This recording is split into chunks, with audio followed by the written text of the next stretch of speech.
Tom Cruise plays the ultimate spy on screen. He has gadgets, satellites, and an entire organization behind him. But in 2012, the most powerful man in Hollywood was outsmarted by the girl next door using a weapon he never saw coming, a disposable burner phone. Why did Katie Holmes have to plan her divorce like a military extraction operation? Who was she really running from? Was it her husband? Or was it the silent army of handlers living in her own home? Today we verify the burner phone plot. Katie Holmes finally confirms the terrifying lengths she went to escape the grip of Scientology, and why she had to blindside the father to save the daughter. To understand the sheer audacity of Katie Holmes' escape, we have to travel back to the summer of 2012. Tom Cruise was on location in Iceland filming the post-apocalyptic blockbuster Oblivion. He was at the peak of his powers, a global icon who believed his world was perfectly ordered. But thousands of miles away in New York City, his wife was orchestrating a blindside that would leave him stunned. On June 29th, the phone rang. It wasn't a friendly check-in. It was a notification that Katie had filed for divorce. Tom Cruise later admitted to a German television network, "I didn't expect it." He called life a tragicomedy. But for Katie, it wasn't a comedy. It was a thriller. She knew who she was up against. She wasn't just divorcing a movie star. She was divorcing the most prominent figure in the Church of Scientology. She understood that a standard legal separation would be met with an overwhelming force of lawyers, private investigators, and spiritual pressure, so she went dark. Using a disposable cell phone provided by a friend to avoid the prying eyes of her husband's security detail, Katie secretly contacted divorce attorneys in 3 different states. She interviewed them using code words. She rented a secret apartment in New York City to establish residency. She built a fortress of legal protection right under Tom's nose while smiling for the paparazzi next to him. This wasn't a breakup, it was a tactical retreat. It was the move of a woman who realized she was living in a Panopticon surrounded by staff who reported her every move to her husband and his church. She knew that if she telegraphed her intentions, she would lose the element of surprise and potentially her daughter. The burner phone plot wasn't paranoia, it was precision, and it worked. By the time Tom realized what was happening, the paperwork was already filed, the jurisdiction was set in New York, and the game was over before he even knew it had started. Up next, we enter the surveillance state. We uncover the suffocating reality of life inside the Cruise household, the network of handlers that replaced Katie's friends, and the terrifying rumor about the Sea Org that finally pushed a mother to pull the trigger on the most high-stakes divorce in Hollywood history. To understand why a Hollywood A-lister would resort to the tradecraft of a secret agent to leave her husband, we must first understand the environment Katie Holmes was living in. To the public, she was living in a fairy tale. She was the young, beautiful wife of the world's biggest movie star, traveling by private jet, wearing designer gowns and living in mansions. But behind the gates of those mansions, the reality was allegedly far closer to a high-security prison than a dream home. By 2012, Katie Holmes was reportedly living in what insiders have described as a panopticon. In the philosophy of control, a panopticon is a structure where the prisoner can be watched at any moment, but they never know exactly when they are being watched, so they must assume they are being watched always. For Katie, the guards were not uniformed officers, they were her own staff. According to investigative reports from Vanity Fair and accounts from former Scientologists like Ron Miscavige in his book Ruthless, the Cruise household was staffed almost entirely by members of the Church of Scientology, or individuals vetted and approved by the church leadership. The drivers, the nannies, the personal assistants, and the security detail, they all answered to Tom Cruise and by extension to the church hierarchy. Katie realized that she had no privacy in her own home. If she made a phone call, there was a chance it was being logged. If she sent an email, it could be read. If she drove to a friend's house, the driver would report her location. Her circle of trust had been systematically dismantled. Her old friends from her pre-Tom life had been slowly pushed away, replaced by handlers, women from the church assigned to be her new best friends, whose real job was to monitor her ethics and ensure she remained compliant with the doctrine. One such figure often cited in reports from that era was Jessica Rodriguez, a high-ranking church member who was frequently photographed shadowing Katie, acting less like an assistant and more like a warden. Living under this level of surveillance creates a specific kind of psychological pressure. It breeds paranoia. It forces you to wear a mask in your own living room. Katie Holmes, the girl next door from Toledo, Ohio, had to become a master actress in her daily life, projecting the image of the happy, submissive wife while her mind was frantically searching for an exit. But planning an exit from a fortress is dangerous. Katie knew the history. She knew that people who try to leave the inner circle of Scientology are often met with aggressive legal tactics, harassment, and intimidation. She couldn't just pack a bag and leave. She needed a weapon.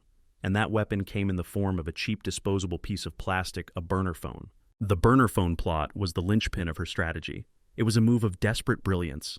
Katie allegedly obtained a disposable mobile phone from a friend outside the industry, someone who wasn't on the payroll. This device was her only lifeline to the outside world. It was the one frequency that wasn't being monitored by the entity. With this phone hidden deep in her belongings, perhaps inside a shoe or a designer handbag, she began to make the calls that would save her life. She didn't call the tabloids, she called her father. Martin Holmes is a shrewd, high-powered divorce attorney. When Katie married Tom in 2006, many wondered why her father seemed so protective, reportedly negotiating a prenuptial agreement that was unusually specific. In hindsight, it appears Martin Holmes was preparing for this very moment. He was the architect of the extraction. Through encrypted calls and coded conversations on that burner phone, father and daughter devised a plan that relied on the element of total surprise. They knew they couldn't fight Tom in California. The legal system there would likely default to joint custody, which would leave Suri vulnerable to the church's influence half the time. They needed a jurisdiction that prioritized the primary caregiver. They needed New York.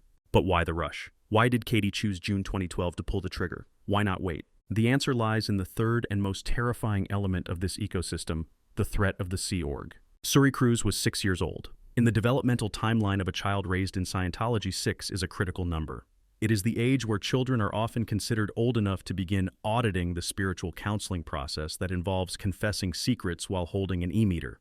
But more frighteningly, rumors began to swirl that there were plans to send Suri to a school associated with the Sea Organization. The Sea Org is the clergy of Scientology. It is an order where members sign a contract for 1 billion years, pledging their eternal souls to the service of the church. They live communally, often separated from their families, working grueling hours with little contact with the outside world. While the church has vehemently denied that they recruit 6-year-olds, the fear in a mother's heart does not need official confirmation to take root. Katie Holmes looked at her daughter, a vibrant, happy little girl who loved ballet and fashion, and she saw a future that looked like a horror movie. She saw Suri being taken away to a cadet org, indoctrinated and turned against her. She saw the ghost of Nicole Kidman. Nicole Kidman's story was the cautionary tale that haunted Katie's nightmares. When Nicole left Tom, she lost her children, Isabella and Connor. They stayed in the church, they were raised in the system.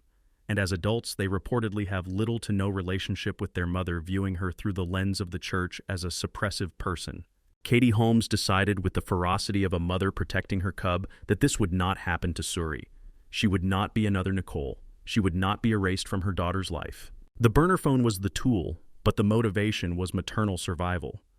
She realized that if she didn't act immediately while Tom was distracted filming in Iceland, the window would close. The church's grip would tighten. Suri would be enrolled in the system and the indoctrination would begin.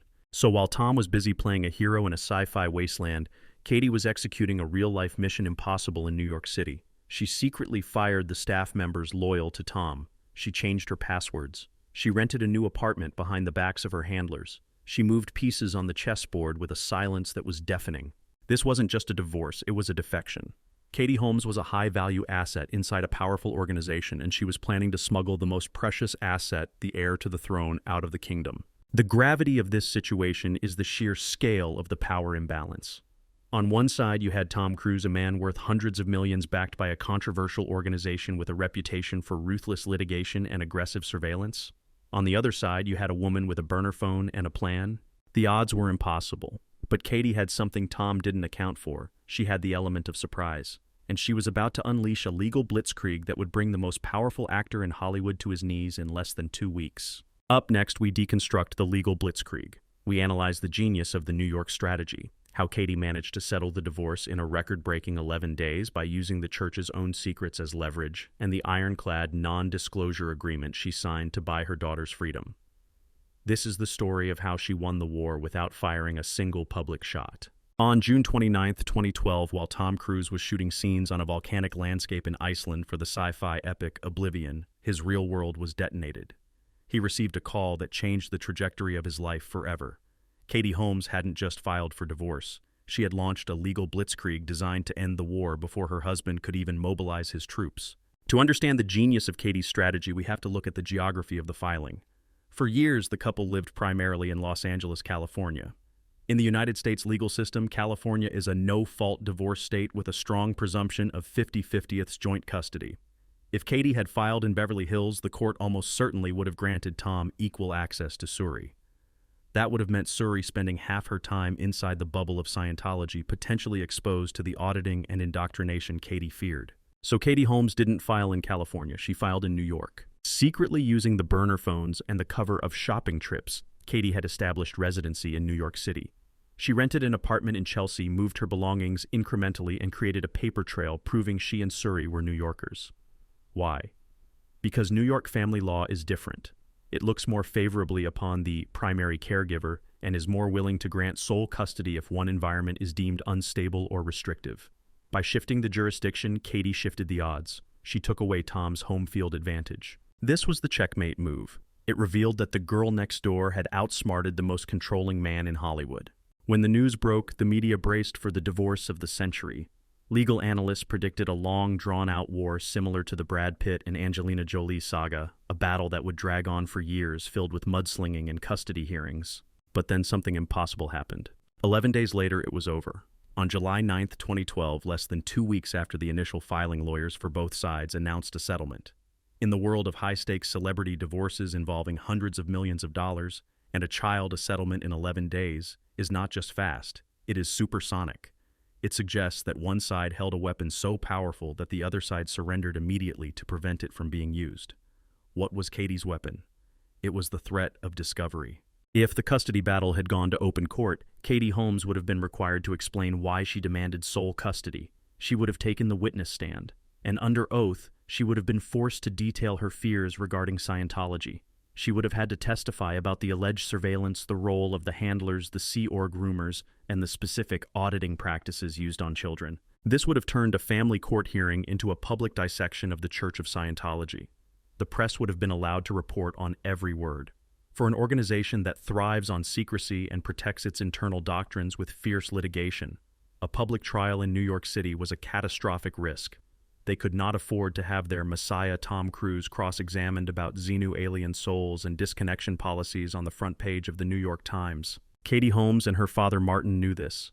They leveraged the church's paranoia against itself. They essentially put a gun to the head of Tom's reputation and said, "Give us the girl or we tell the world everything." The settlement was the price of silence. The terms of the divorce, while officially confidential, have leaked through various legal sources and reports over the years. They paint a picture of a total surrender on the custody front. Katie Holmes was granted what she wanted: sole legal custody. This was the victory condition. It meant Suri would live with her mother. It meant Katie had the final say on Suri's education, healthcare, and religious upbringing. It ensured that Suri would attend a private secular school in New York, far away from the Scientology centers in Los Angeles or Clearwater. Tom was granted generous visitation rights, but crucially, he had no legal power to force Suri into the church. But freedom is never free. In exchange for her daughter's life, Katie Holmes had to trade away her own voice. The settlement reportedly included one of the most restrictive non-disclosure agreements, NDA, in the history of show business. While Katie got the girl, she agreed to a vow of silence. She cannot speak negatively about Tom Cruise. She cannot speak negatively about the Church of Scientology. She cannot give interviews detailing her time as Mrs. Cruise. Furthermore, reports from Radar Online surfaced regarding a bizarre dating clause. It was alleged that Katie agreed not to publicly date another man for 5 years after the divorce. This explains why for years her relationship with Jamie Foxx was kept in the shadows, hidden from cameras, never confirmed until the timeline expired. She was literally serving a sentence of silence and secrecy to ensure her settlement checks cleared and her custody arrangement remained undisturbed. This legal blitzkrieg reveals the steely resolve of a mother who was underestimated by everyone. Tom Cruise thought he was married to a compliant, starry-eyed actress. He didn't realize he was married to a woman who was willing to blow up her own public image, sacrifice her romantic future, and live under a gag order just to make sure her daughter had a chance at a normal life. The statement released by Katie's lawyer, Jonathan Wolfe, at the time was brief but telling. "This case has been settled and the agreement has been signed. We are thrilled for Katie and her family and are excited to watch as she embarks on the next chapter of her life. Katie's primary concern remains, as it always has been, her daughter's best interest." Her daughter's best interest. That was the code. It was a polite legal way of saying, "We did this to save Suri." In 2013, the validation of this strategy came from Tom Cruise himself. During his deposition for the defamation lawsuit against Bauer Media, a lawyer asked him the question the world wanted answered. "Did Katie leave you in part to protect Suri from Scientology?" Tom exploded. He called the question offensive, but eventually cornered by the penalty of perjury, he admitted, "Did she say that?" That was one of the assertions, yes. This admission confirms everything.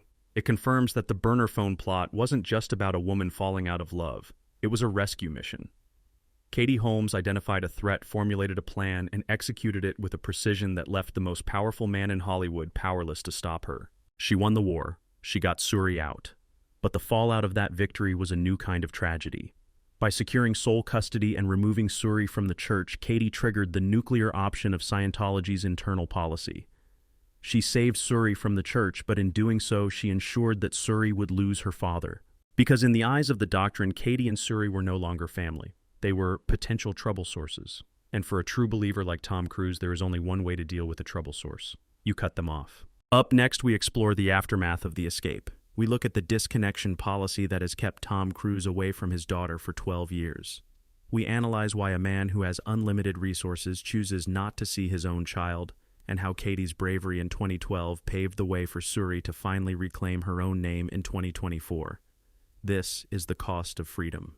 The divorce settlement was signed in 2012, but the true cost of that signature has been paid out in silence over the last 12 years.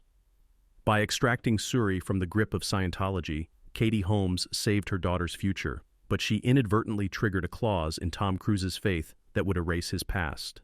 To the outside world, it remains a mystery why a father who was once so publicly obsessed with his daughter posing for Vanity Fair covers and carrying her everywhere would suddenly vanish from her life.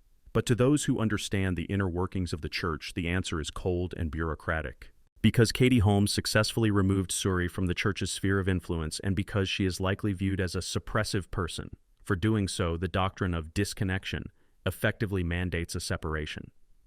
Tom Cruise, the most dedicated Scientologist on the planet, cannot be spiritually compromised by connecting with people who oppose the mission. He didn't just drift away, he chose a side. He chose the bridge to total freedom over the bridge to his own daughter. For Katie Holmes, this reality required a life of immense discipline. She accepted the role of the quiet single mother in New York City. She traded the private jets and the red carpets for the subway and the school run. She faded from the blockbuster movie scene, directing smaller indie films and living a life that was deliberately un-Hollywood.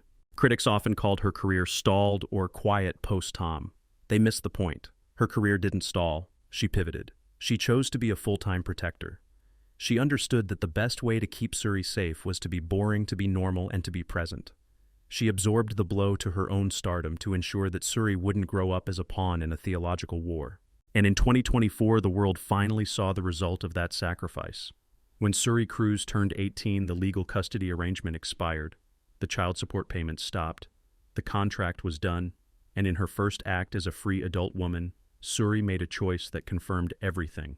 She walked across her high school graduation stage, and the name read out was not Suri Cruise. It was Suri Noel. She adopted her mother's middle name. This wasn't just a name change. It was a verdict. It was the ultimate validation of the burner phone plot.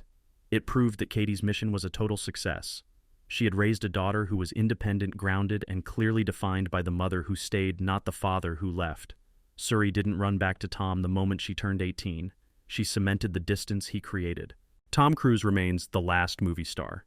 He is still jumping off cliffs, saving the world, and breaking box office records. He has achieved the immortality he sought on screen, but he walks a lonely path. He has a legacy of film, but he has lost the legacy of blood. He is a hero to millions of strangers, but a stranger to his own child. Katie Holmes, on the other hand, is the true survivor of this thriller. She didn't need a stunt double. She didn't need CGI. She used a disposable phone, a brilliant legal strategy, and a mother's instinct to pull off the greatest escape in Hollywood history. She lost the title of Mrs. Cruise, but she kept the only thing that mattered. So I leave you with this final question, a judgment on the true definition of bravery. When you look back at the frantic days of June 2012, do you see Katie Holmes' use of burner phones and secret lawyers as an act of betrayal against her husband, or was it the ultimate act of courage by a mother protecting her child? Did she break a family, or did she save a life? Let us know your thoughts in the comments below. And if this deep dive gave you a new perspective on the secrets behind the smiles, please like and subscribe to Secrets Exposed. We will continue to uncover the hard truths that Hollywood tries to hide. Thank you for watching. Thank you for watching. Thank you for watching.